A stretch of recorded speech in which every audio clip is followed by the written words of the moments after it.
My dad was a gentle, quiet, good man. A man of very few words, and when he spoke, I was always sure to give him my undivided attention.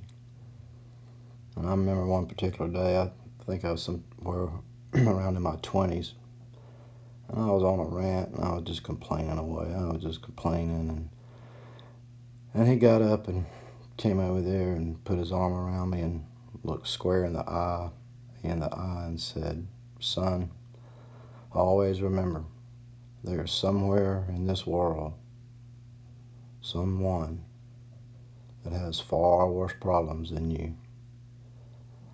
And I think back on that every time, and I never complained from that point on. And when I found myself getting ready to complain about something, I had those words echo into my head. And I just want to say thank you, Dad, for imparting that wisdom and teaching me that, there are a lot of people out here in this world, even in our own country, that are a lot less fortunate than I am.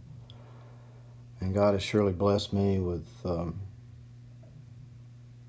more love than I can ever understand. And I just want to take this time to thank all my subscribers and the advice they have given me, and the encouragement and the prayers. The prayers, I have felt those prayers. I have seen God move in these last few days, and I just want to thank you. I hope y'all enjoy this video.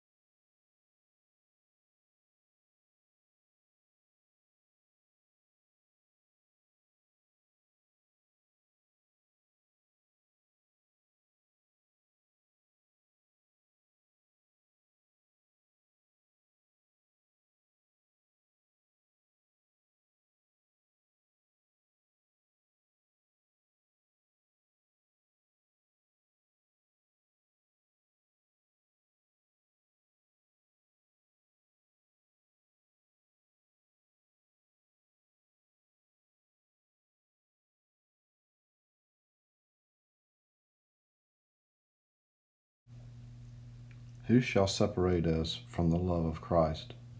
Shall tribulation, or distress, or persecution, or famine, or nakedness, or peril, or sword? Just as it is written, for thy sake we are being put to death all day long. We are considered as sheep to be slaughtered. But in all these things we overwhelmingly conquer through him who loved us. For I am convinced that neither death, nor life, nor angels, nor principalities, nor things present, nor things to come, nor powers, nor height, nor depth, nor any other created thing shall be able to separate us from the love of Yah, which is in Christ Jesus, our Most High. Thank y'all for watching.